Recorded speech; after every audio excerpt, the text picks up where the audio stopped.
The Party Tree. Deep in a sun-dappled forest lived a little squirrel named Squeaky. Squeaky loved parties more than anything.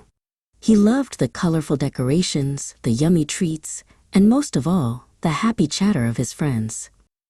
One sunny morning, Squeaky decided, "I'm going to throw the best party ever."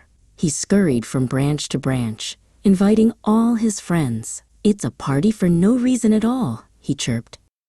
His best friend, a cheerful rabbit named Rosie, hopped over to help. "What kind of party will it be, Squeaky?" she asked, her nose twitching with curiosity.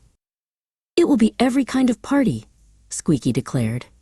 "We'll have paper hats like a birthday party and delicious berry tarts like a summer festival." They gathered colorful flower petals for streamers and blew up dandelion puffs for balloons. The forest was soon buzzing with excitement. Some guests arrived in their everyday furry coats, while others wore fancy capes made of leaves and feathers. A grumpy badger even showed up in a silly costume made of moss. They played games of hide-and-seek among the ferns and had races up the tall pine trees. Laughter echoed through the woods. Later, everyone gathered around a large mushroom, which served as a table. They nibbled on snacks and sipped sweet nectar from acorn cups.